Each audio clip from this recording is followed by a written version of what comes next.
Bonsoir, bonsoir, bonsoir, bonsoir à tous. Bonsoir à tous. Nous allons patienter encore quelques fractions de minutes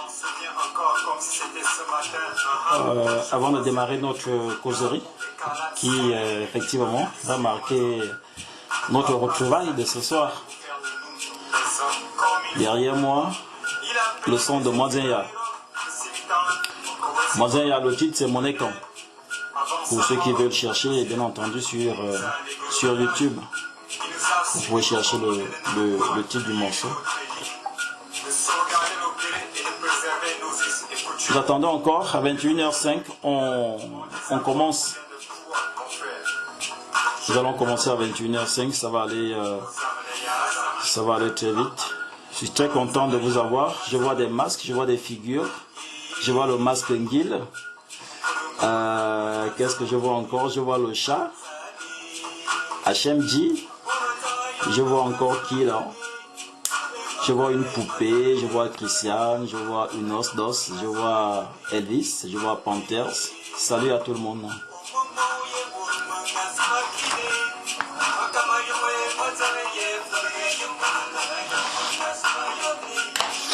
Et... ce nègre. Salut vieux, salut, salut, salut, salut. Madame.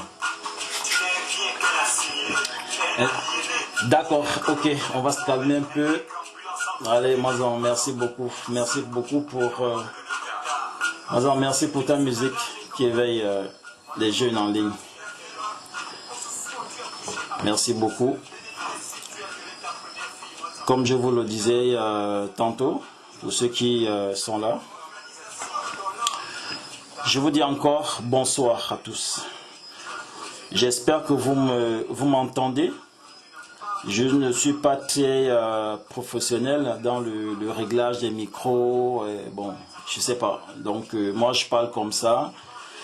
Si vous m'entendez, ben, demandez le micro ou bien faites-moi un geste, soit un message ou quelque chose comme ça là pour me dire que vous comprenez bien. Ou encore que vous m'entendez. D'accord, Christian me dit, cool, c'est bon. Ok, Christian. D'accord, Elvis. D'accord, Ono. Merci beaucoup. Ok, donc je pense que tout est bon. Je me suis débrouillé. Ok, nous allons commencer notre causerie. Elle va aller très vite. J'ai préparé 5 points, 5 grands points pour vous entretenir ce soir. Quels sont ces points? Nous allons d'abord, moi je vais d'abord me présenter à vous. Parce que beaucoup me lisent et bon, après on se lit, on discute, on échange. Il y a beaucoup qui me voient également sur les réseaux sociaux, notamment sur ma page YouTube. Donc je vais d'abord me présenter. Dans la présentation, je vais la faire en 2 parties. Je ferai une présentation d'une manière traditionnelle, c'est-à-dire à manière écan, d'une manière traditionnelle. Je vais également me présenter d'une manière moderne, c'est-à-dire ce que vous appelez le CV. C'est important pour ceux qui sont dans la pensée du colon. Donc je vais aussi présenter mon CV, ça permettra à chacun de vous de bien se positionner. Le deuxième point, je parlerai des types de vie. C'est-à-dire avant de parler de la culture, la transmission, j'irai d'abord chercher le type de vie, les types de vie. Au grand 2, je parlerai des types de vie. Au grand 3, je parlerai tout simplement la manière de transmettre la culture. Ça veut dire ce que nous avons appelé la transmission de la culture Ekan. C'est-à-dire la manière, comment cette culture est transmise à un individu. Au grand 4, je parlerai des différents centres de connaissances chez nous, chez l'Africain, chez Ekan. Et je ferai également une nuance entre Kem, ça veut dire ce que vous appelez les Égyptiens anciens, qui sont d'ailleurs des Africains, et Ekan, que nous, le peuple Famboti Boulou, parlons ou bien réclamons d'être. Au grand 5, pour finir, je vous donnerai quelques rites initiatiques. Ça veut dire que nous allons voir au fur et à mesure pourquoi nous parlons des rites, pourquoi les rites sont invités. Donc nous parlerons effectivement des rites initiatiques. Et après, je terminerai par mon mot de fin. En gros, ça va nous prendre 35 minutes. 35 minutes de présentation de la thématique. Et après, si quelqu'un a une question, quelque chose comme ça, là, je serai là pour 5 à 10 minutes. Après, on va se dire bye bye. Pour ne plus perdre du temps, je vais me présenter. Je vais commencer d'une manière traditionnelle, parce que moi, je privilégie la tradition avant la modernité, ça veut dire avant la pensée du colon. Qui je suis? Qui est devant vous? Je suis venant d'Ebomam. Je suis Zue Ontougou. Ça veut dire que je suis fils d'Ontougou B. Ontougou B, lui, il est fils de Bekoro. Et quand on parle de Bekoro, Bekoro lui-même, il est fils de Korontou. Donc, si je reprends bien, je suis Zue Ontougou, fils de Ontougou B, fils de Bekoro et Korontou.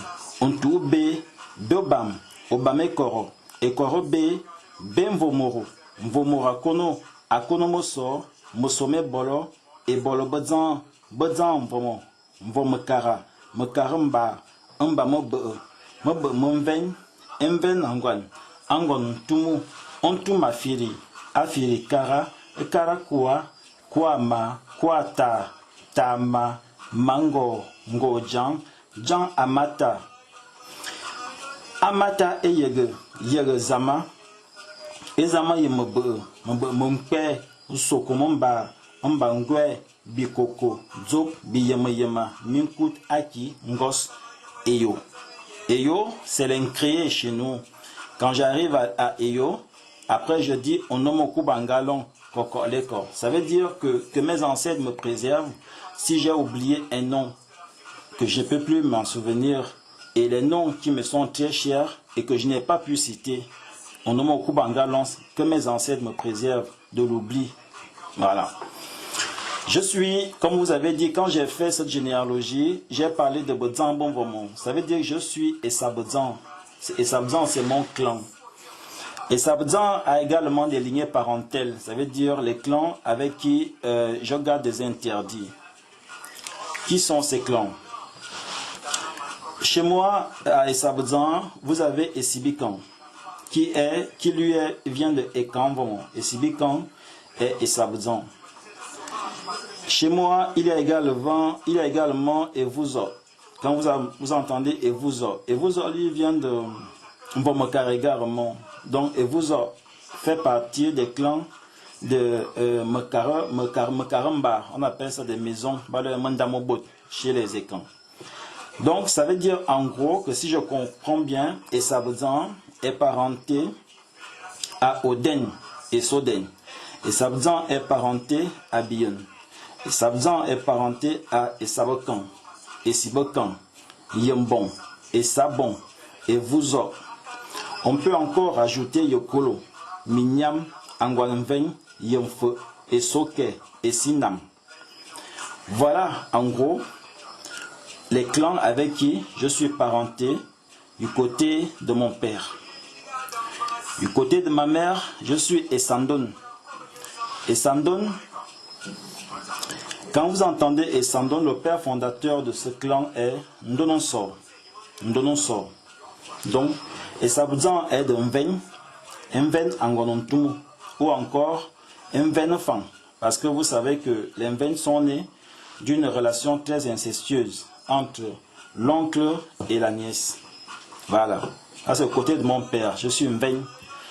Du côté de ma mère, je suis Ntumu. Parce que je suis des Sandoun là-bas. Donc, fils d'Ondonosor. Voilà, en gros, mon village est Abitam. Mon village, c'est Mossan Abitam. Je suis un gars du state. Et mon village maternel également est à Etatié, Abitam, sur la route de Moyokie. Si j'ai oublié quelque chose, au fur et à mesure que nous allons avancer, je vous le dirai. Voilà, en gros, comment moi je me suis présenté. J'ai dit mon clan, j'ai dit mon nom, j'ai dit mon clan paternel, mon clan maternel. Je me suis fixé sur des villages. Maintenant, qu'est-ce que je fais? Maintenant, je vais me présenter à vous d'une manière moderne.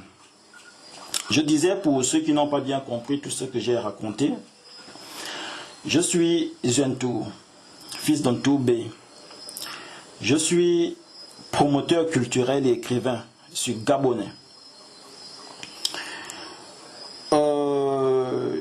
Mon activité professionnelle, c'est du génie civil. Je suis scientifique de base, ingénieur en génie civil.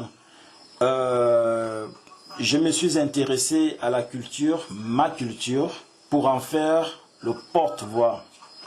Je suis donc allé à l'école des ancêtres. Je suis allé à Siko-les-Camps. J'ai fait plus de 20 ans là-bas. Et après, les maîtres m'ont dit, tu peux déjà aller dire des choses que beaucoup de gens considèrent comme cachées à d'autres jeunes qui sont comme toi auparavant. C'est pourquoi je suis venu vers vous en 2015 et j'ai créé avec mes frères l'ONG Génération Ekan, qui se veut une sentinelle pour la promotion et la valorisation de la culture Madona. Voilà, et africaine en général en gros. Voilà en gros ce que je pouvais vous dire en introduction.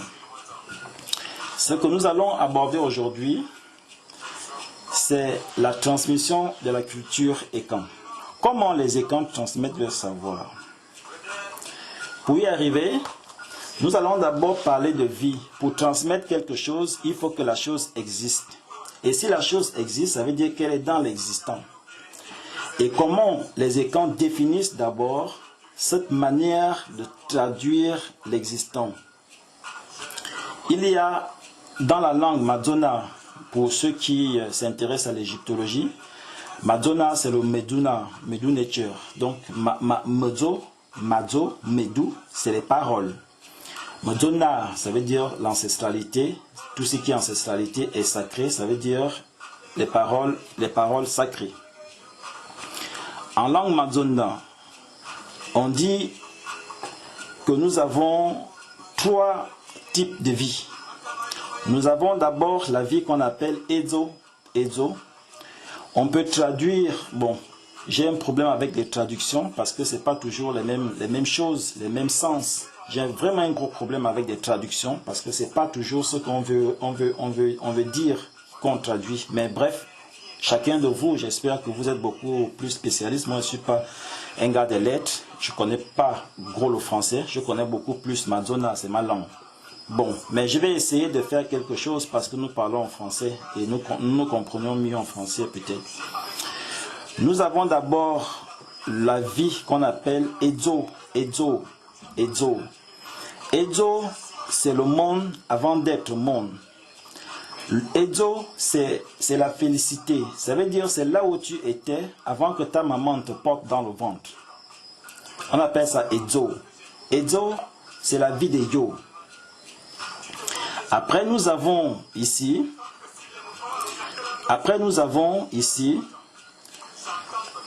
Emo. Nous avons Emo. Emo, c'est la terre que nous sommes, où nous sommes en ce moment. C'est ce qu'on appelle Emo. Nous on appelle ça à Siko-les-Camps le monde du recyclage. C'est ça qu'on appelle Emo, le monde du recyclage. Une fois que nous avons terminé avec Emo, nous rentrons dans la vie qu'on appelle Ayet. Ayet, c'est l'autre côté, la vie de l'autre côté. Ça veut dire que lorsque nous avons déjà terminé la vie du recyclage, nous rentrons dans la vie de l'au-delà, que vous appelez l'au-delà, ou on appelle aussi la mort. Ça veut dire que nous mourrons. Bon, comme nous, on ne meurt pas, les écrans ne meurent pas, c'est pourquoi j'aime pas trop parler de mort. Vous savez, Akoma a tué la mort, donc pour nous, on ne meurt plus. Nous sommes là, vivants. Voilà, donc on va vivre l'autre côté. Dans ces trois types de vie, nous allons nous intéresser aujourd'hui à la vie d'aimant. Aimant, c'est la vie que vous menez en ce moment. Vous êtes connecté, je suis connecté, on s'entend, on se voit, on s'écoute. Nous sommes dans aimant. Voilà. C'est dans aimant que le peuple transmet sa culture. Aimant. Mais comment il le fait? Quelles sont les manières par lesquelles le peuple transmet sa culture à aimant? À aimant, il y a effectivement beaucoup de manières pour transmettre, plusieurs manières de transmettre la culture. La première manière de transmettre la culture, c'est déjà par la méthode de l'incréer. L'incréer, ça veut dire que la culture est déjà dans la personne qui vient de naître. La culture est déjà dans la personne qui vient de naître. Si je peux prendre des exemples très bêtes, lorsque un garçon vient au monde, il sait déjà que, bon, le sein de maman se situe à la poitrine, le sein. Ou une fille, hein, lorsqu'un bébé vient au monde, il sait déjà que le sein de maman se situe à la poitrine. C'est pas maman qui a dit, c'est pas papa qui a dit, l'enfant le sait déjà. On peut encore aller loin, lorsque l'enfant arrive à l'ado, ou encore à la puberté, atteint l'âge de la puberté, il sait que l'accouplement des rapports sexuels, je peux m'exprimer ainsi, hein, nous sommes tous grands ici, j'espère bien, je suis désolé si j'utilise un peu de mots. L'enfant sait très bien que des rapports sexuels ne se font pas par le haut, mais se font par le bas. Ils se font avec un certain nombre d'organes, ou bien un organe. Et ça, personne ne l'apprend. Ça veut dire que c'est déjà ancré en lui quand il vient. Ce sont des prérequis que Eyo lui-même lui a donné pour venir maintenant dans aimant. Donc, il y a déjà ça. C'est le disque dur qui a déjà été formaté par l'incréé, qui vient maintenant être à aimant pour que nous aussi nous installions nos logiciels. Vous voyez, vous comprenez? Et ce sont nos logiciels qu'on appelle les traditions. Maintenant, comment on fait? Nous, on commence par quoi? On commence par le verbe. Le verbe, c'est la parole, adzo. C'est par le verbe qu'on transmet. On parle. Quand tu parles, tu donnes tu donnes la puissance. Tu transmets le pouvoir à quelqu'un rien que par la parole. La parole chez nous n'est pas seulement pour dire la chose ou encore passer une communication ou encore une information. La parole est une arme. La parole, elle est à la fois constructrice et destructrice. Donc la parole pour nous, elle est puissante.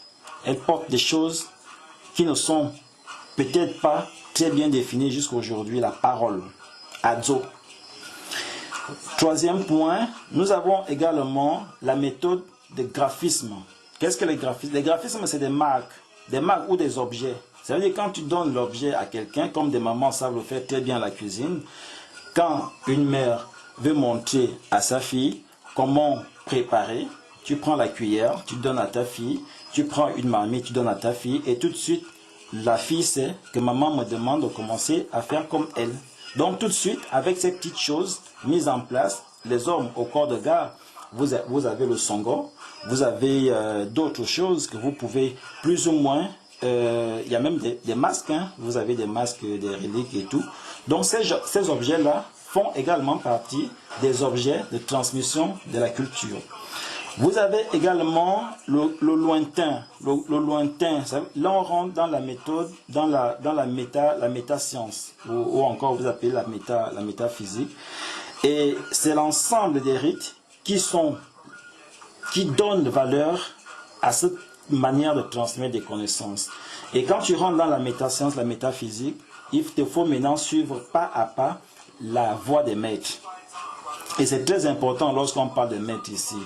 Parce que lorsque tu rentres dans la méta, on va te dire, ça tu peux faire, ça tu ne peux pas faire, ça tu peux faire, ça tu ne peux pas faire. Alors qu'avant, on ne pouvait pas te dire ça.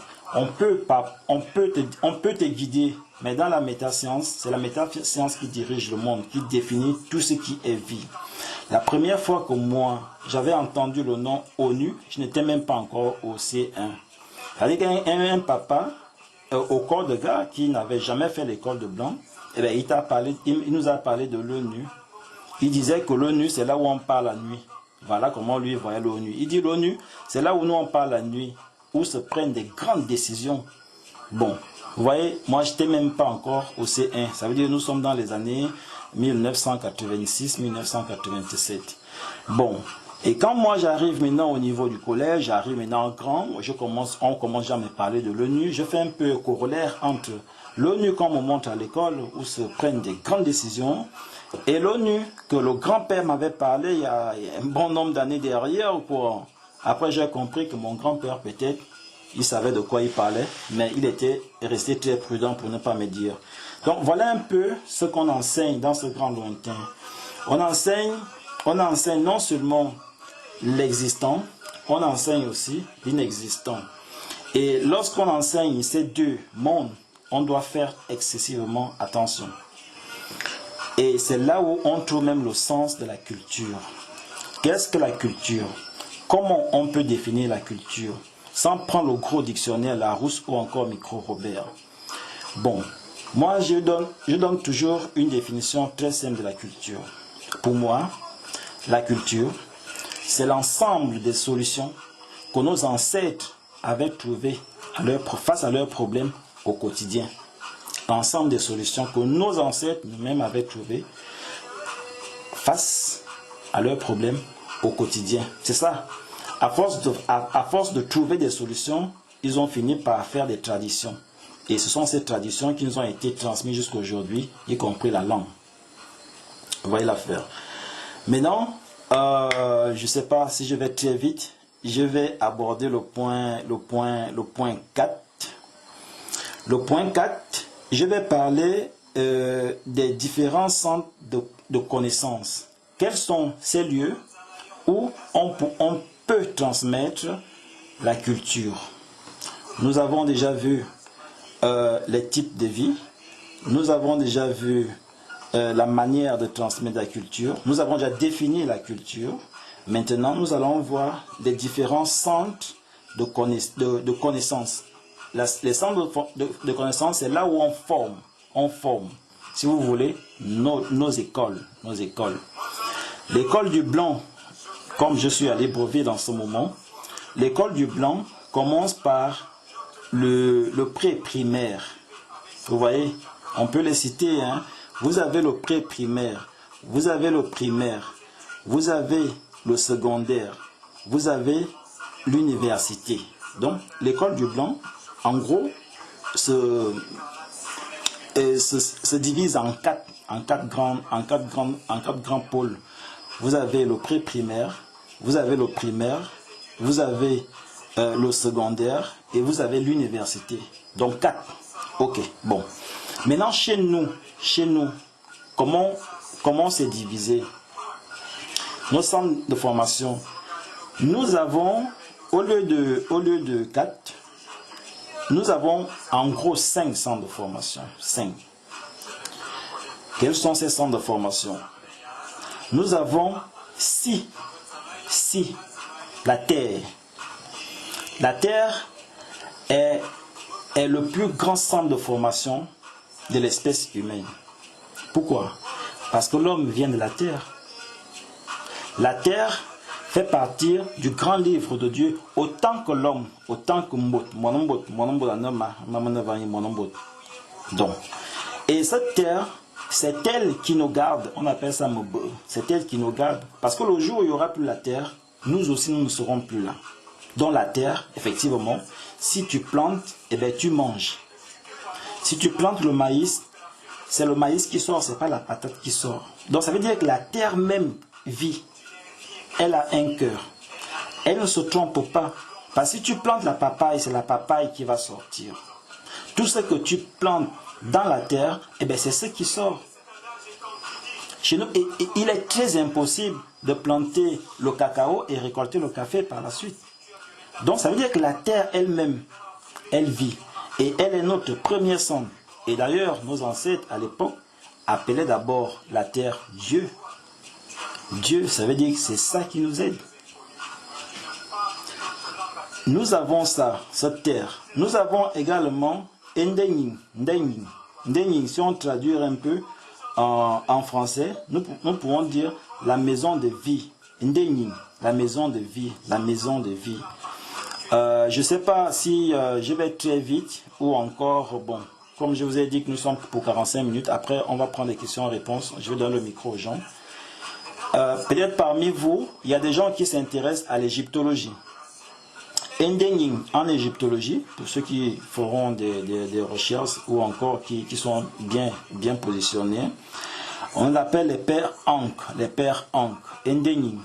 Et Ndenying, c'est la maison de vie, c'est là où on enseigne tout.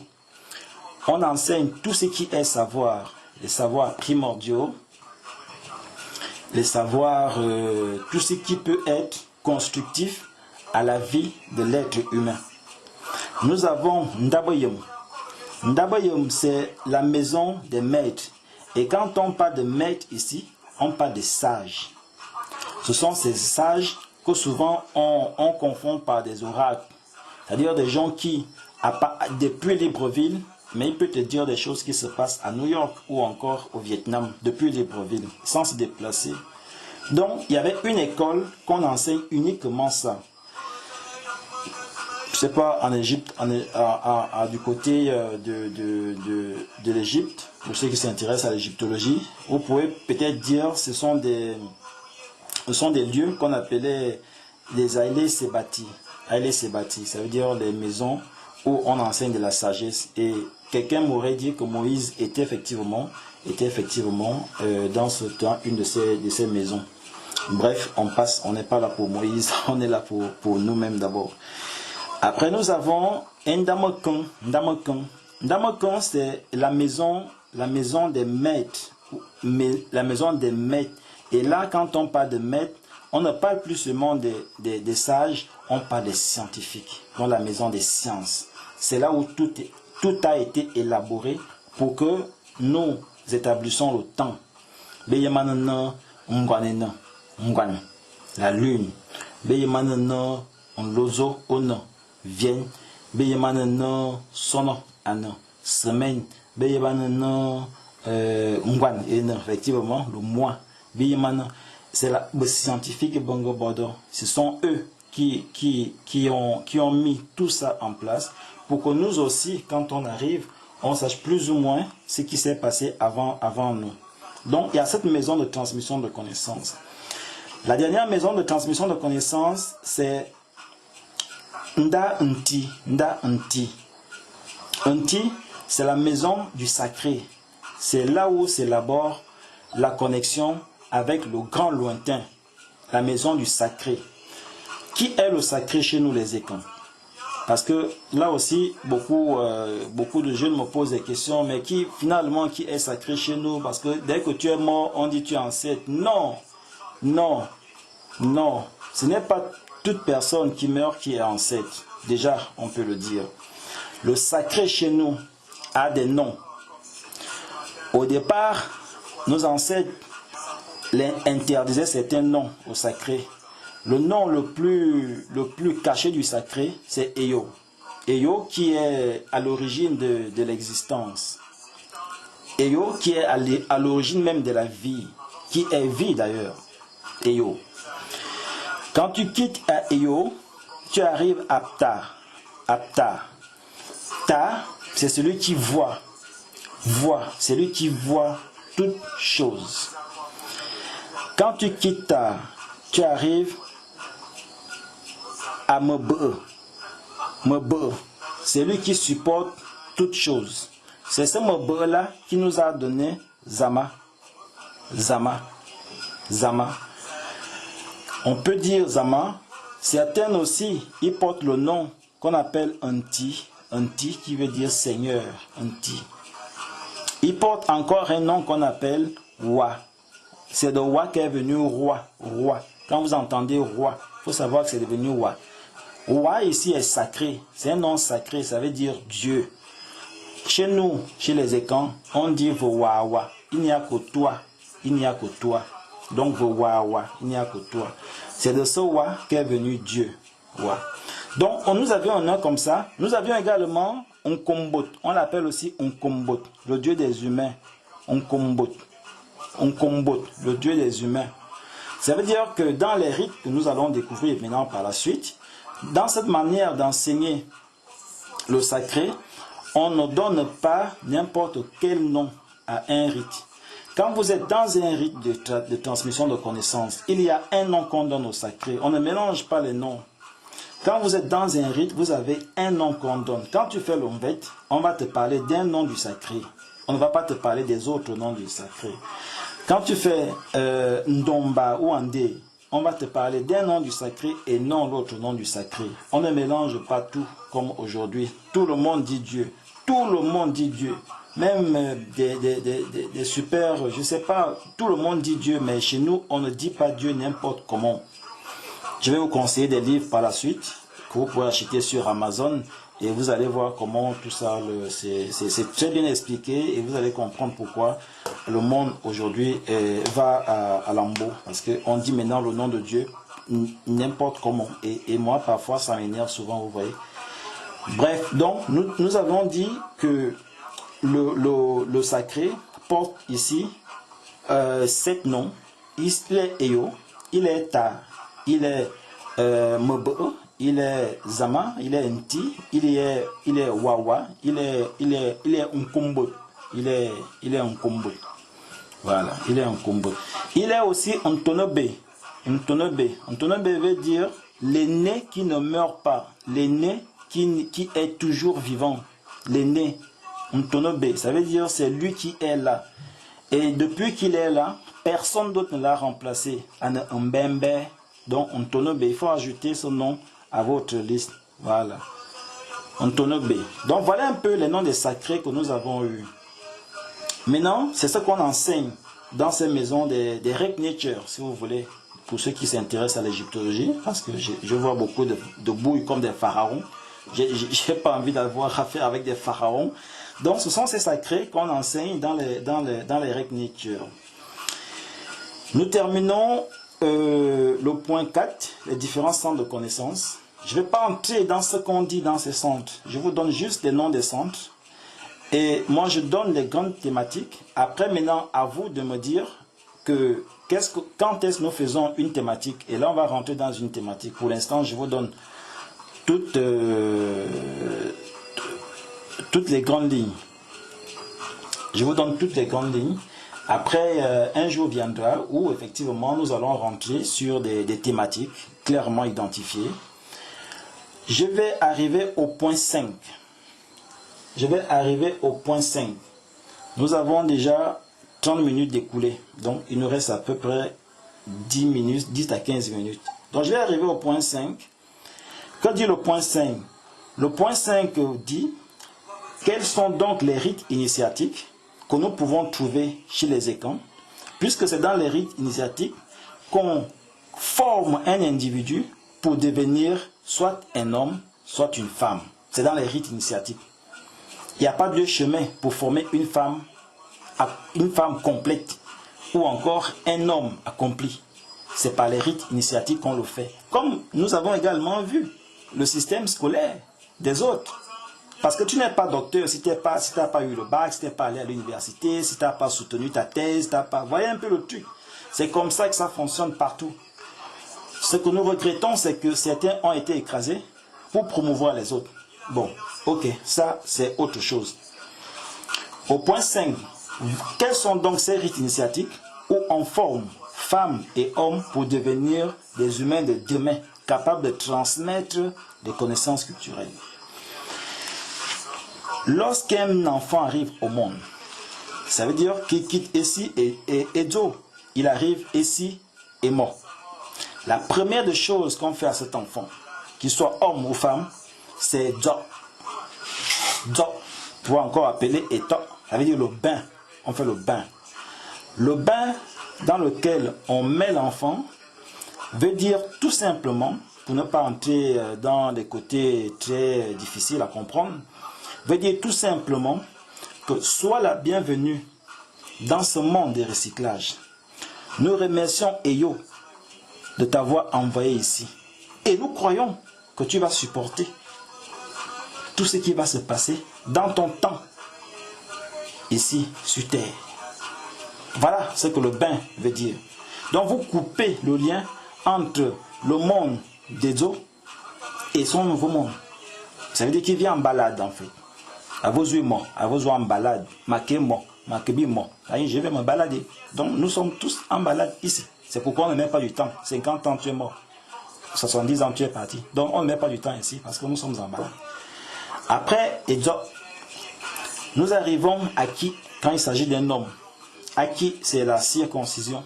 C'est-à-dire on coupe un garçon pour qu'il commence à comprendre qu'un homme doit avoir des étapes dans sa vie qui sont très douloureuses. Mais il n'y a pas plus douloureux que la circoncision.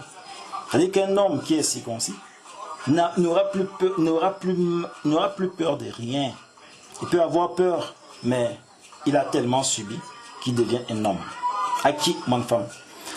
Nous avions Afian Aze. Afian Aze ici, ça rentre dans l'éveil. Nous avons parlé des maisons de formation tout à l'heure. Afian Aze, ça rentre dans l'éveil. Ça rentre dans la maison de vie. La maison de vie. Ndening, Vombaye le Nibon. Afian Aze, c'est l'éveil numéro 1. Éveil numéro 1, Afian Aze. Quand vous prenez les livres des enfants, des petits enfants, là, vous voyez bien éveil, éveil. C'est ça, Afian Aze. C'est ça, éveil numéro 1. Après éveil numéro 1, vous avez Mangan. Mangan, ou encore Ngan. Mangan, c'est éveil numéro 2, qu'on traduit par conte, les contes, Mangan. Mais les contes dans Mangan, c'est des contes imaginaires, Lorsque nous rentrons dans Oula, qui est éveil numéro 3, nous sommes déjà dans une série de contes qui est très proche de la vie réelle. La vie réelle, une série de contes qui est très proche de la vie réelle. Et c'est de l'éveil numéro 1 à l'éveil numéro 3 que l'homme ou la femme commence déjà à comprendre sa place dans la société. Parce que on te met face à l'environnement et des vivants qui y sont. Donc, à partir de ces 3 étapes, quand tu as bien suivi ta formation, éveil numéro 1, éveil numéro 2, éveil numéro 3, logiquement, tu peux déjà entrer dans Ndélé. Tu peux déjà faire Ndélé. Ndélé ici, c'est lutter contre la peur. On t'enlève la peur. Un homme, une femme, tu ne dois avoir peur de rien. Rien. Donc, on te fait ce rituel qui t'enlève la peur. Une fois que la peur est passée, on te met déjà dans l'université de la forêt. Et là, tu vas faire Ngoba. Ngoba, c'est une série de chasses primaires. Ça veut dire des petits pièges qu'on te montre à poser des petits pièges. Parfois, c'est des rongeurs, comme des rats, des souris. Des petits trucs comme ça que tu commences à attraper. Quand tu viens, tu dis maman, j'ai attrapé un rat, j'ai attrapé quelque chose comme ça, quoi, des petits animaux. Et là, maman commence à dire oui, bon, mon garçon commence déjà à se réveiller, quoi, il commence déjà à devenir. Donc c'est la chasse numéro 1, la chasse primaire. Après, dès que tu termines, dès que tu as dépassé l'étape d'Ongoba, si tu peux attraper un rat palmiste, c'est encore mieux. C'est ce qu'on te demande. Quand tu as déjà attrapé un rat palmiste, tu diras à ton père au corps de garde que hier, j'étais un poseur de pièges. Ça veut dire que tu étais au niveau d'Ongoba. Maintenant, je suis un chasseur d'antilopes. Donc, donne-moi maintenant le saut. On va maintenant te faire saut. Le rite saut. Le rite saut, beaucoup plus, on l'appelle aussi Bowu. Donc, on va te faire le rite saut.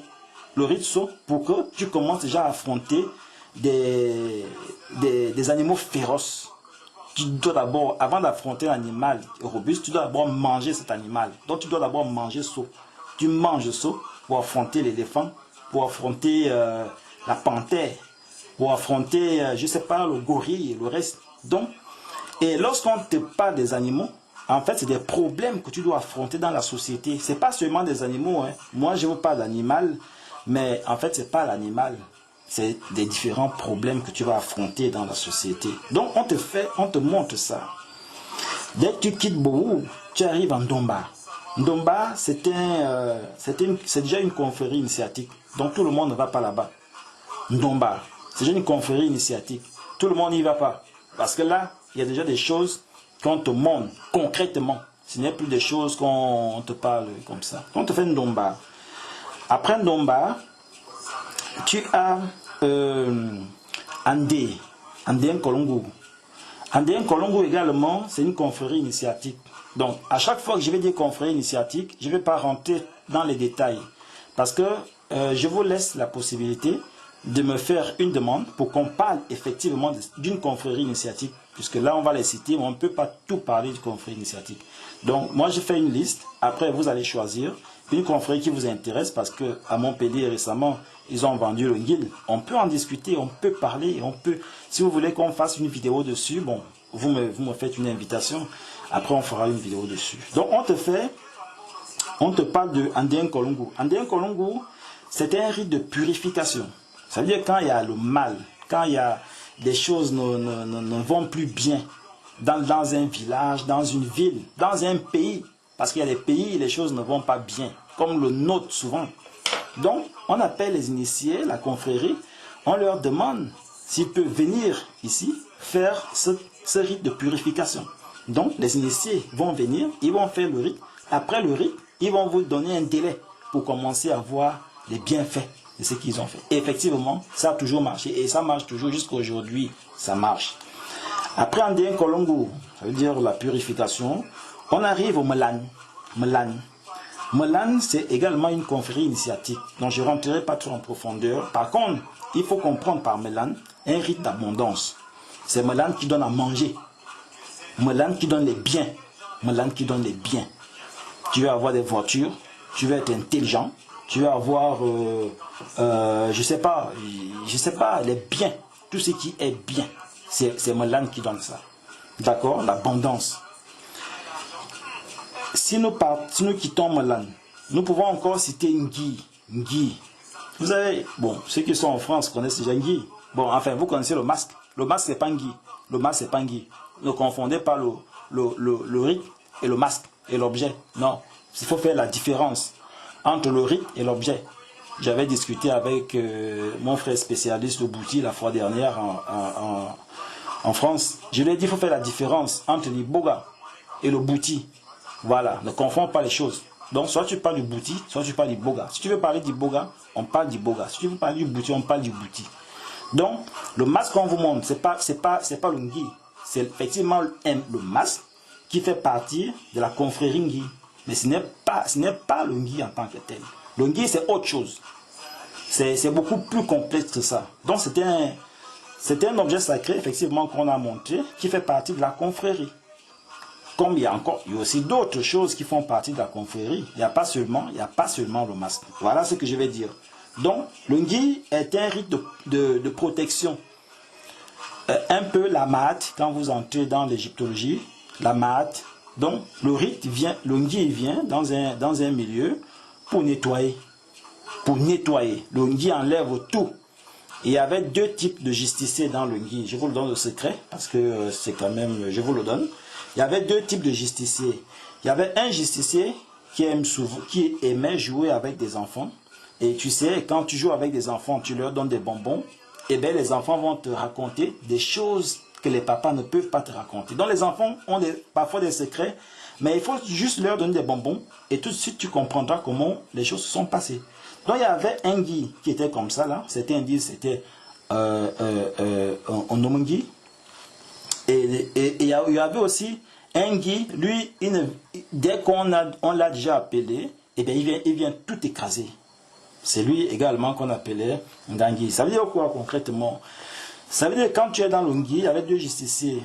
Il y avait le Ngui qu'on appelle Ontuma. Quand ici, Amazona, Ontuma veut dire il n'y a plus rien qui reste. Ça veut dire j'écrase tout. C'est un peu le tsunami, Ontuma. c'est le tsunami. Donc quand le justicier la passe, il écrase tout. Il enlève tout ce qui est mauvais. Il n'a négocié avec personne. Donc il enlève tout.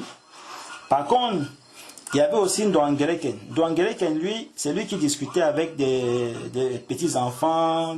Donc voilà, il cause un peu avec toi. Après, dès qu'il a déjà l'information qu'il veut, c'est là où il commence déjà à agir. Donc il y avait ces deux Ngui. Il y avait ces deux types de justiciers dans le Ngui. Donc c'est le rite de protection. C'est la mat en égyptien ancien. Dès qu'on quitte le Ngil, nous arrivons maintenant au Mvet. Le Mvet, ce n'est pas l'instrument. Le Mvet, ce n'est pas l'instrument. C'est comme le mas tout à l'heure, je vous ai dit le mas, ce n'est pas le rituel.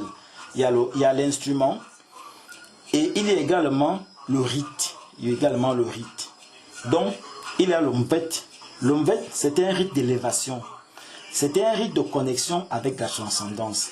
Quand tu atteins le niveau de Mvet, ça veut dire que tu as déjà subi tous les rites initiatiques dont nous avons cité. En fait, tous les rites initiatiques dont nous avons cité sont des Mvet en miniature.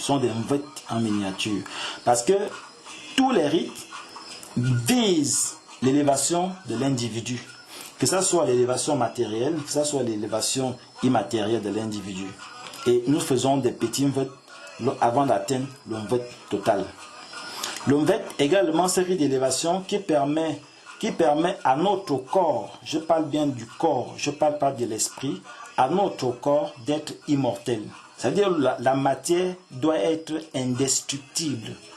Notre matière est indestructible. Lorsque tu atteins le niveau d'élévation du Mvet, ça veut dire que tu ne considères plus la matière comme étant quelque chose qui peut périr. Elle devient indestructible. Donc tu deviens immortel.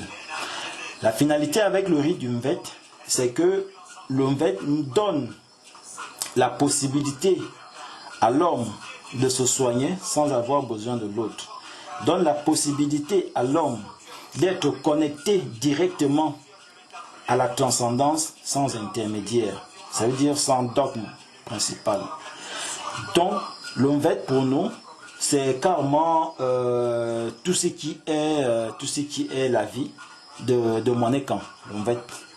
Et je le déplore malheureusement aujourd'hui, la disparition que nous avons avec nos tradis praticiens. Ça veut dire non seulement les tradis praticiens de la médecine, mais les tradis praticiens d'un Mvet aussi. Parce que tradis praticiens de quelque chose. Donc, tradis praticiens d'un Mvet, nous sommes en train de perdre ce que nous sommes concrètement. Et lorsque nous aurons tout perdu, eh bien, nous serons étrangers chez les autres et nous serons rejetés par les autres. En fait, nous ne serons plus rien. Il y a 50 ans, dans le Cameroun forestier, quand je parle de Cameroun forestier, je parle de Gabon, Congo, Guinée équatoriale, Cameroun, Sao Tomé et Principe, on peut encore ajouter. Il y a 50 ans, il y avait encore 122 diseurs Mvet. Aujourd'hui, à l'heure où je vous parle, le 1er mai 2022, au Gabon, ils ne dépassent plus 20 au Gabon, dépassent plus 20. En Guinée équatoriale, ils ne dépassent plus 10. Au Cameroun, je parle des vrais diseurs Mvet, je ne parle pas des artistes, hein. Je parle des vrais diseurs Mvet. Au Cameroun, ben, ils ne dépassent plus 15. Ça veut dire que nous avons un gros problème. Si rien n'est fait, nous allons perdre cet héritage. Et si on perd cet héritage, eh ben, nous allons rester avec des connaissances livresques. Mais les connaissances livresques ne font pas de Monécan un homme comme Akumamba. C'est le maître. Quand le maître est devant toi, il te dit des choses, tu appliques. Ce n'est pas le livre. Le livre, c'est un maître mort.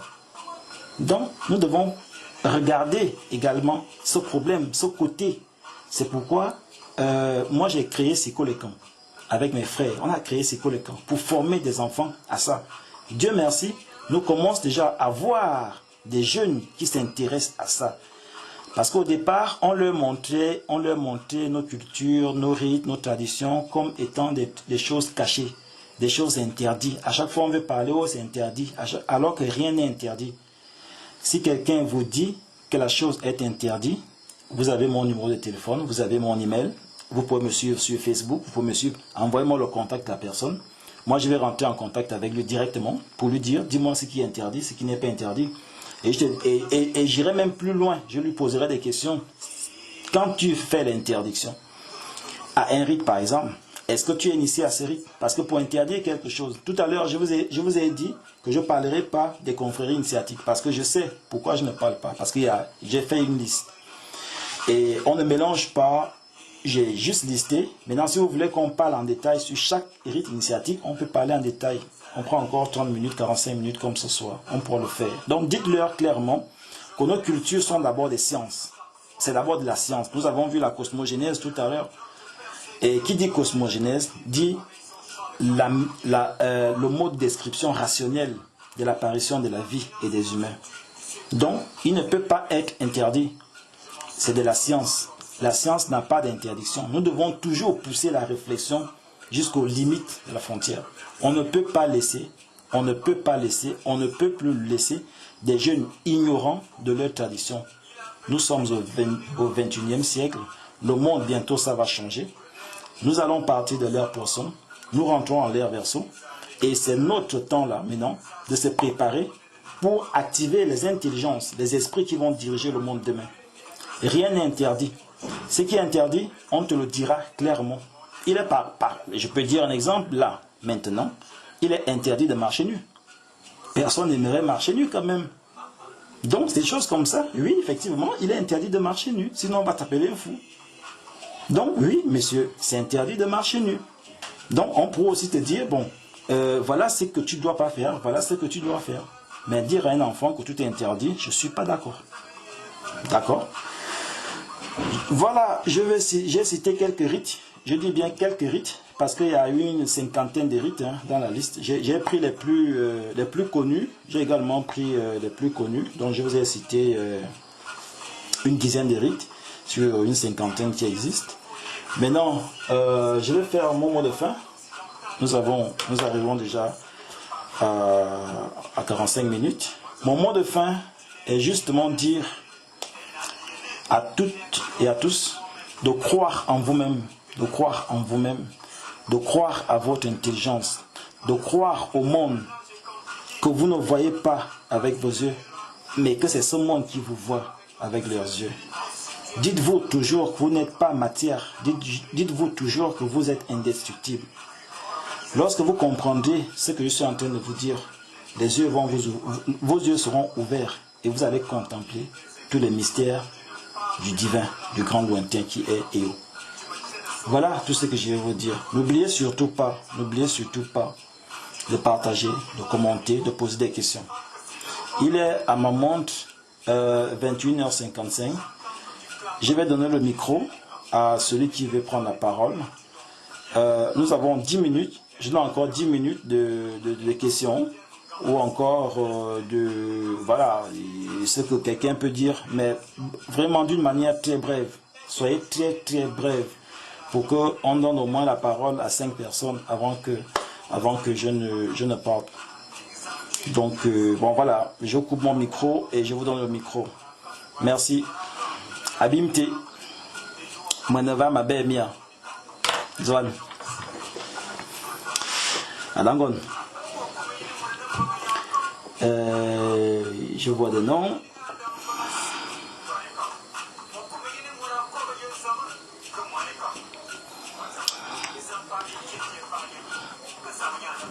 Qui demande le micro?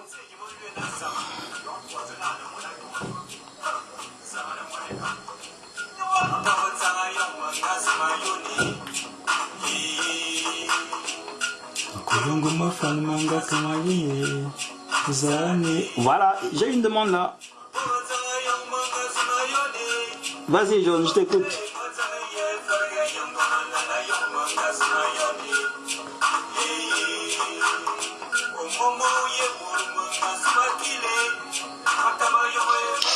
Allô.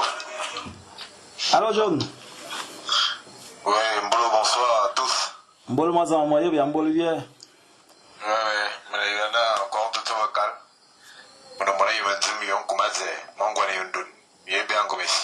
Yeah. Je remercie l'organisateur du forum. Je vais aller droit au but parce que pour les contraintes de temps. Et voilà. Je veux savoir, moi j'ai une préoccupation. Je ne sais pas si, malheureusement, elle n'a pas été numérique parce que là je suis un élève, je ne fais que noter des éléments que j'apprends. Mais il y a une préoccupation que j'ai, c'est sur la question, je sais pas si ça a déjà fait l'objet d'un débat, mais cette question me taraude vraiment l'esprit, c'est la question état-enfant. J'ai vraiment envie de savoir comment il diffuse sur cette situation parce que beaucoup, moi je vois souvent des groupes, sur Facebook qui regroupent les femmes des 3 pays et peut-être plus. Certains ne se reconnaissent pas comme étant des écans.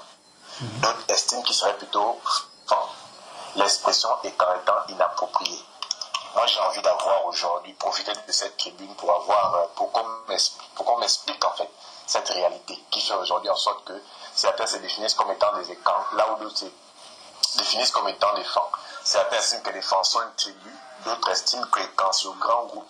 Certains disent qu'ils ne seraient pas descendants des camps. On a plusieurs choses qui sont vraiment, je suis vraiment en apprentissage. Dieu merci, j'ai renoué avec ma culture. Au fur et à mesure, je m'intéresse à toutes ces choses pour ne pas mourir ignorant, moi et mon petit frère et moi. Donc c'est particulièrement, je suis de l'estuaire. Et vous savez que souvent avec le mélange de cultures autres, se peut souvent qu'on est aussi, on soit brassé avec d'autres peuples du Gabon. Et donc j'aimerais savoir, voici un peu les 2 questions, pour la seule question que j'aimerais poser. Merci beaucoup, Akiba Bui. Akiba Mazon, Akiba, très bonne question. C'est vrai que, bon, moi aussi je vais être très bref. Très bref, pourquoi? Et quand? Écoutez bien ce que je vous dis. Et quand? Lorsqu'on parle des écans, les écans, ce sont nos dieux. D'accord? Nos dieux, pourquoi? Parce que nous sommes, quand j'ai parlé tout à l'heure du sacré, je vous ai donné les noms du sacré. Je vous ai bien donné les noms du sacré. Dans le sacré, je vous ai parlé de Zama. Zama a fait, non, je vous ai parlé de Mebe. Mebe a fait Zama, Mebe a fait Ndon. Mebe a fait Kara. Mebe a fait Nyangon. D'accord? Zama, c'est le dieu du peuple Madzona. Je dis bien le peuple Madzona. C'est ce peuple-là qui sont venus d'Afirikara. Au Cameroun, on appelle Nanga. Le même Afirikara au Cameroun, chez mes frères, on appelle Nanga. Parce que chez nous, les peuples Madzo, on a des noms du côté paternel et du côté maternel. Ça veut dire moi, Gentou, fils d'Ontoubé, quand je quitte mon village, mon sang, pour aller chez ma mère, on ne va plus m'appeler Gentou. On va m'appeler maintenant par le nom que m'a donné ma mère là-bas. Donc au Cameroun, à Fiekala, il s'appelle Nanga. C'est ce Nanga-là qui a eu 2 femmes. Sa première femme, c'était Sake ou bien Saka, ça dépend de la variante que vous utilisez. Saka a fait 2 enfants. Saka a fait un queen. Saka a encore fait Beti. Beti qui veut dire le peuple des seigneurs, les seigneurs, Beti. C'est ce Beti-là qui va maintenant faire les 3 grandes lignées qu'on appelle Kolo Beti, qu'on appelle Boulou Beti, qu'on appelle également, et je crois, Eton Beti, quelque chose comme ça. Maintenant, ce sont nos frères qui sont restés de l'autre côté de la rive, lorsque le colon nous a divisés en 1884. Ça encore, vous le savez.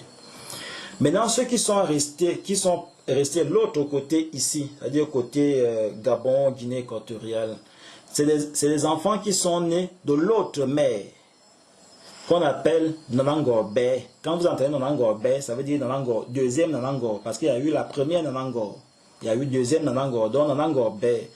C'est cette Nanangor Bé qui a fait 7 enfants avec le patriarche Nanga. Parmi les 7 enfants, il y avait Mfambot, je dis bien Mfambot, je ne dis pas fan. Il y avait bien Mfambot. il y avait Oka, il y avait Movu et Ndeno, c'était des jumeaux. Il y avait Ngi, il y avait Ngi, une fille, une femme. Il y avait Boulou et il y avait enfin Ntumu. Bon, ce qui s'est passé, c'est que Mfambo a suivi Onquin dans l'estuaire. Quand ils arrivent dans l'estuaire, ils ont trouvé les colons. Le colon, dans sa langue, le graphème onf étant inexistant, il a enlevé onf pour mettre feu, ça veut dire fan. Donc on est passé de enfant pour arriver à fan. Et aujourd'hui, tout le monde appelle fan. Ok. Est-ce que les fans sont des écans? Ce qui se passe, c'est que les écans, ce sont des dieux des fans, si je peux prendre ainsi. Ça veut dire ce sont des esprits qui sont rentrés chez les fans, si tu veux. Quand je parle fan ici, il faut un peu prendre un peu gros. Hein. Ça veut dire Beti, ça veut dire Boulou, ça veut dire tout ce monde-là. Ça veut dire le peuple Ayon. J'aime bien parler du peuple Ayon. Et c'est le peuple Ayon que vous allez trouver écrit dans mon livre. Moi, je ne parle pas de fans. Je parle du peuple Ayon. Ça veut dire tout ce qui parle la langue Madzo, le Medu Nature, Madzona, la langue sacrée. C'est le peuple là que moi j'appelle le peuple Ayon. Bon, les Écans sont les dieux des peuples Ayon. Pourquoi? Parce que c'est un jeune guerrier qui nous a apporté le mot Écan, les noms Écan. Un jeune guerrier qu'on appelle Oina Dangol, ou bien Oino comme Écan. C'est lui qui nous a amené ces dieux chez nous. Et lorsque nous avons vénéré ces dieux, eh bien nous sommes devenus indomptables, immortels. Est-ce que vous voyez l'affaire? Donc, on ne s'est plus défini à travers Afilekara, on ne s'est plus défini à travers Nanangorbe, nous nous sommes définis désormais par des écans.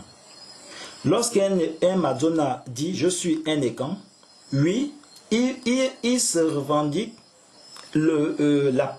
il revendique, si je peux m'exprimer ainsi, il revendique l'appartenance à ces dieux.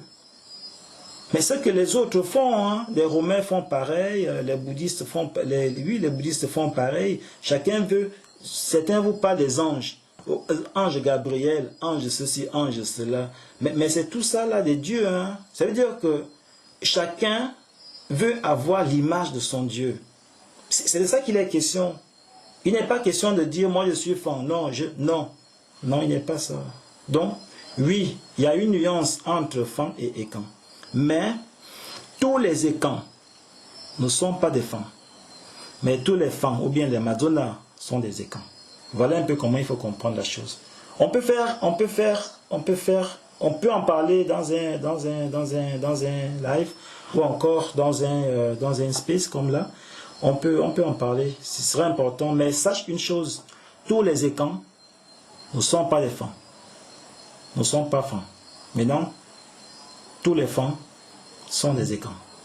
Dès que tu parles la langue Mazo, eh ben lui tu es un écan. D'accord? D'accord, merci beaucoup. J'ai bien retenu les explications. Merci. D'accord.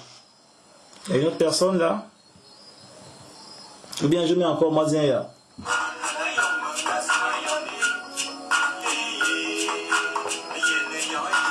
Demande, est-ce qu'il y a une demande? Don Chicote, on t'écoute. On peut t'écouter?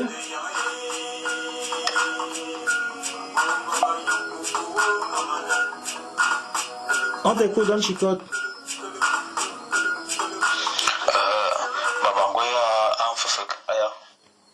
Babangoye Mazon. Bon, on est là, et ça demande la Isian, demande Isian et la demande par Isian, demande Ibemela, demande et la Envola. Me demander combo. Me il a un gamin au colo, je me dis au fire et au lécan. Avant le Gigi, venir avec le bising. Ah, on a comment? Mais maintenant, il y a les camps. Vumobajona, le peuple, je préfère m'expliquer en français, je ne sais pas s'il y a des gens qui vont comprendre forcément le boulot que je parle. Le peuple reconnaît deux champs radiateurs. En partant de la bataille, on reconnaît deux champs radiateurs qui sont Ekambolo et Sangom. À la deuxième partie du chant, on dit bien Ayon et Kambolo. Ça veut dire on reconnaît que c'est tout le peuple Majona qui répond à l'appel. Que ce soit les Okai, que ce soit les Toumou, que ce soit les Fang, que ce soit les Boulou, que ce soit les Muti, tous répondent à l'appel Ayon et Ka, qui est le peuple. Malgré un peu les disparates qu'on va arriver après, au moment où on va jouer au fond à Alors, il y a également ce deuxième chant qui réapparaît, qui est Ekambese et Lang.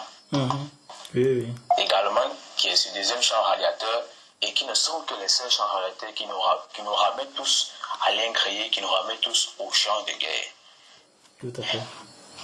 Alors, et également, au niveau des rites que tu as parlé, il y a un rite également qui se meurt aujourd'hui, que je voulais également donner, si c'était possible, parce que ça devient quand même critique sur ce point. C'est vraiment le rite du Nkul qui meurt.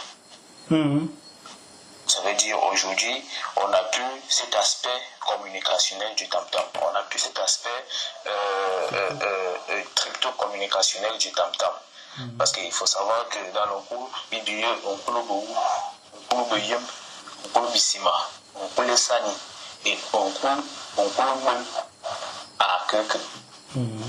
Maintenant, la manière de jouer, il y avait toute une confrérie, parce qu'il faut savoir que le tam-tam en lui-même était une affaire de monsieur tout le monde. Ça veut dire que c'était pas genré.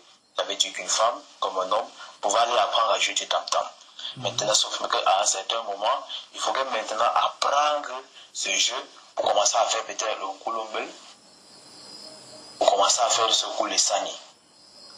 D'accord, ok. Donc, merci beaucoup. Par rapport à ça que je voulais un peu rajouter, merci. Merci, c'est très gentil. Franchement, c'est encourageant. Voilà, on donne la parole encore. Qui prend la parole, qui demande la parole. Je vois qu'il y a une demande de Adangon. Vas-y Adangon, on t'écoute.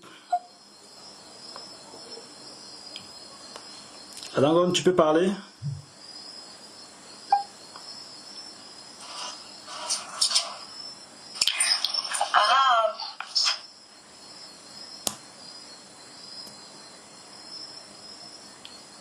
Tu es là? Tu nous entends? Oui, je vous entends. Mbolani. Ambola Dangon, on t'écoute.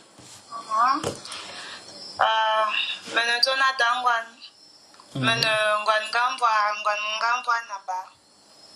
Je me solat be, me soleto.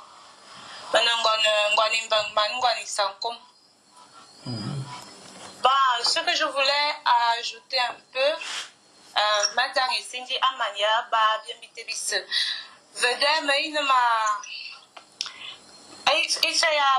Je sais pas, j'ai pas retenu son nom.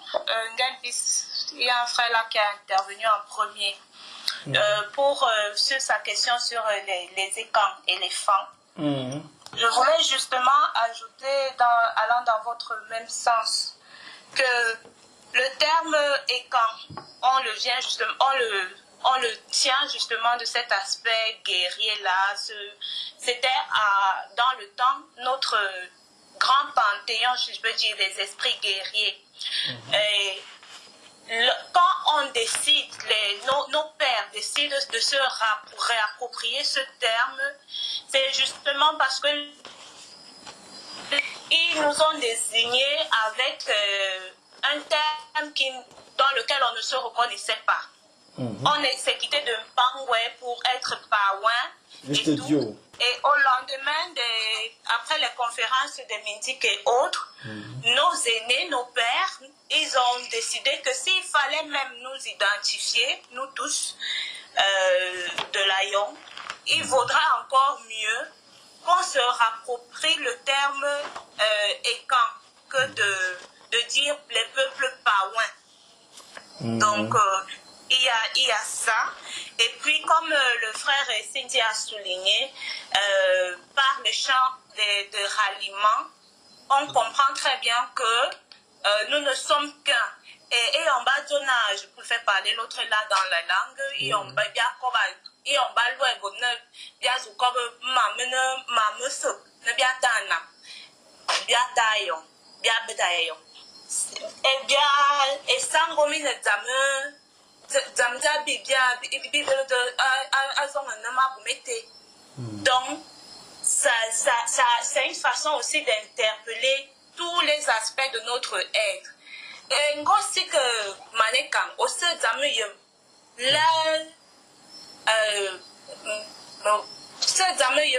la profondeur il y a bibu biatot ben et on bien na esango.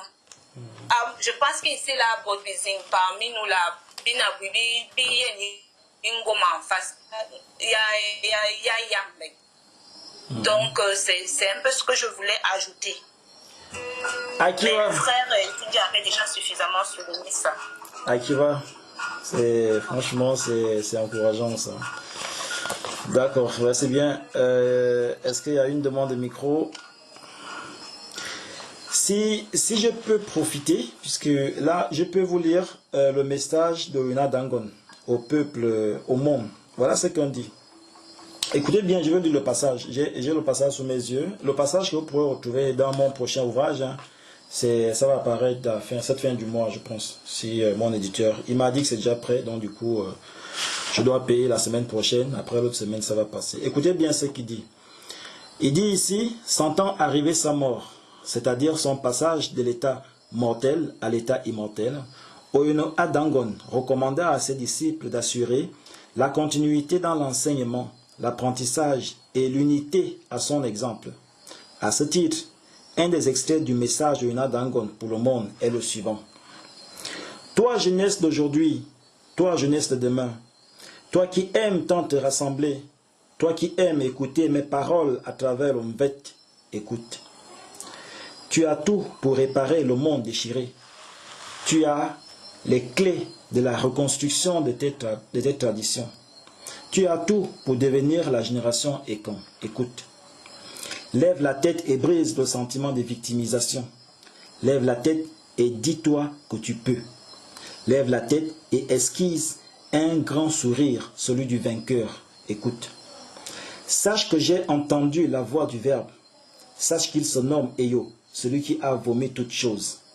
Sache que tu seras persécuté à cause de la vérité. Et tant que tu diras la vérité, tu seras sur le chemin de la transcendance qui est Dieu. Sache que ce que tu fais dans le présent détermine ton futur. Écoute. C'est le moment de pénétrer la cité lumineuse. Laisse donc passer la lumière pour que le monde s'abreuve à ma source. Laisse le monde découvrir les nobles choses que mon message a fait pour toi.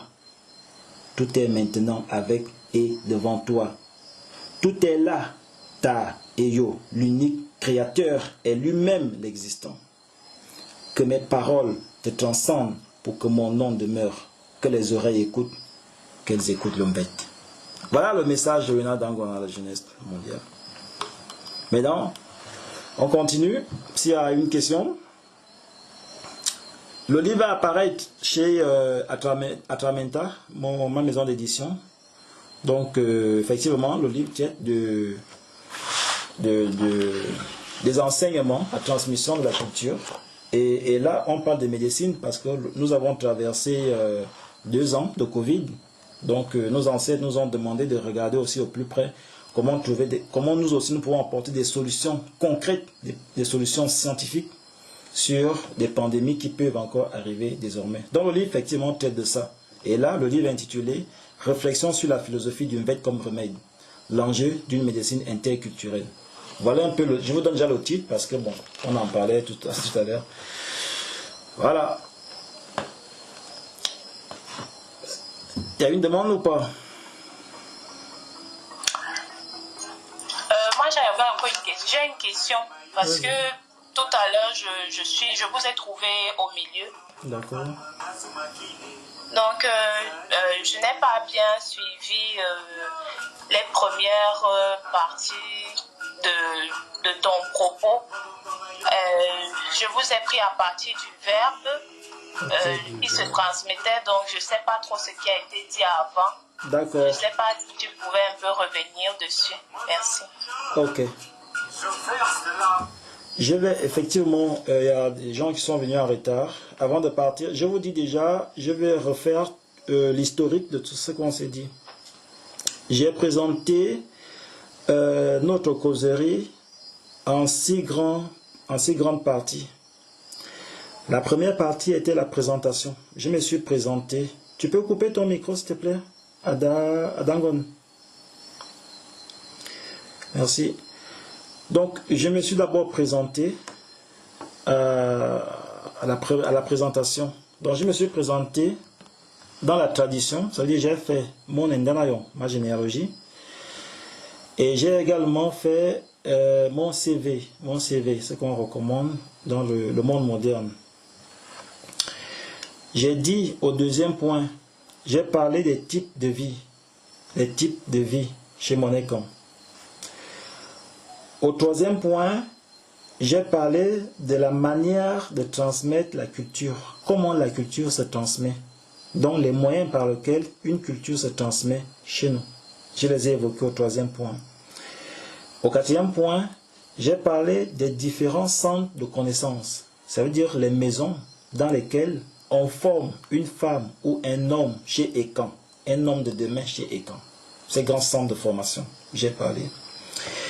Après, j'ai listé quelques rites initiatiques qui sont pour nous les chemins par lesquels on fabrique la totale énergie.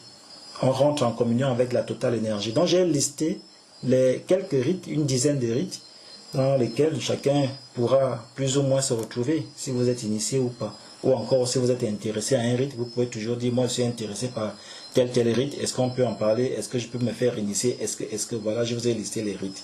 Donc, au sixième point, c'était mon mot de fin. Voilà comment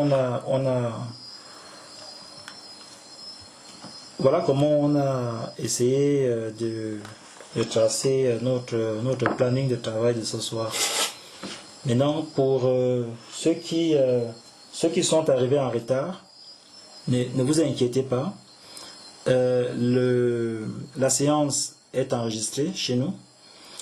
Il y aura une publication vidéo sur YouTube, parce que je suis chez moi. Donc il y aura une publication vidéo sur YouTube, et vous pourrez plus ou moins encore dérouler la pliure de ce qu'on s'est dit ce soir. Voilà ce que je pouvais vous rassurer.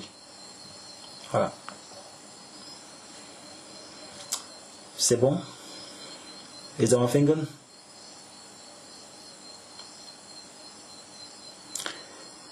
Bon.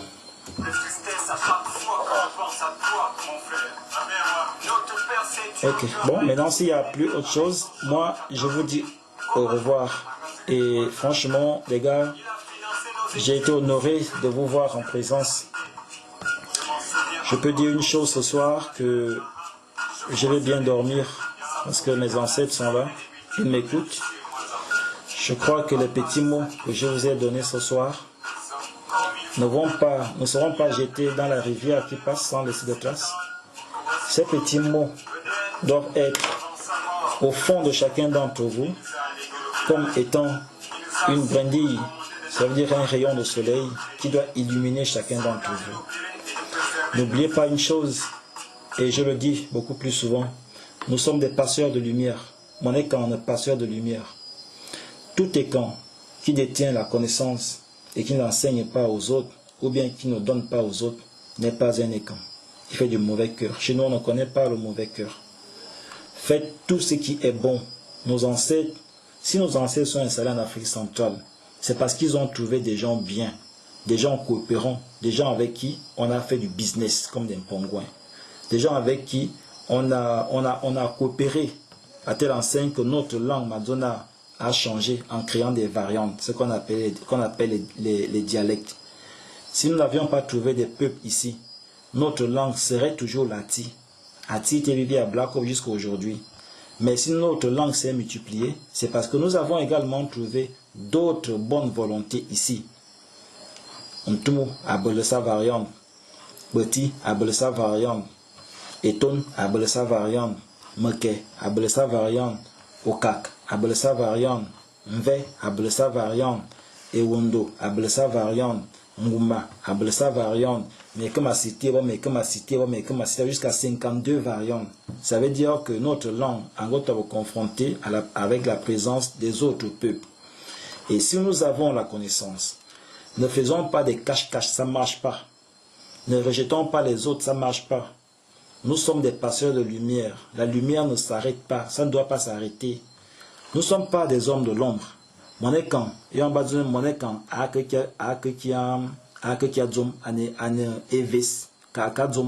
ça veut dire que nous ne sommes pas là pour bloquer les choses. Partout où tu es, tu dois dégager la lumière. Et ta lumière doit transcender les nuages. Et ta lumière doit être là, mise au bénéfice de tout le monde. Je dis bien tout le monde. Je vois au niveau de mes frères au Cameroun aujourd'hui, il y a un problème entre les nordistes et les sudistes. Ces problèmes ne doivent pas arriver chez les Ekans. Quand tu es mon Ekan, c'est toi qui dois être l'ambassadeur de la paix. Tu vas là-bas pour faire la paix. Les autres aussi doivent venir pour faire la paix avec toi. Au Gabon, pareil. Ils vont vous dire, ceux-là sont bilopes, ceux-là sont des femmes, il faut faire la guerre. On ne connaît, ça ne doit pas arriver chez vous. Vous devez faire la paix, vous devez vous entendre. C'est la paix qui construit. Le message vrai, le message mahatique. Nous avons vu la maat tout à l'heure avec l'Ongil. Tu ne peux pas être porteur du message des ancêtres et vouloir du mal aux gens, ce n'est pas possible. Mettez la paix, l'amour au sein de vous. Demandez aux enfants surtout de parler leur langue. C'est important. Ça leur permet de se connecter avec les ancêtres. C'était mon dernier mot. Abimete. Allez, Mokan. Avec Bazaya.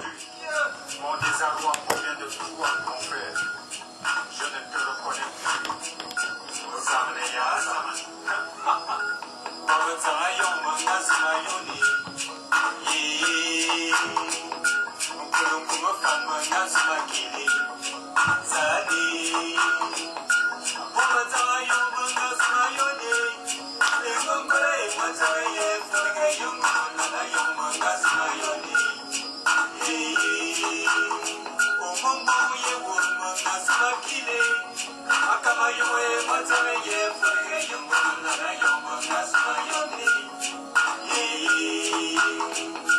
Tu deviens ce nouveau nègre falsifié, ce nègre chuqué par le monde occidental qui pense que l'Afrique ne peut être sauvée que par notre peuple. Tu n'es rien qu'un assimilé, un aliéné, un nègre donc, un nègre influençant te souviens-tu de cet adage quand tu dis, mon enfant, Kazi Yakelwa,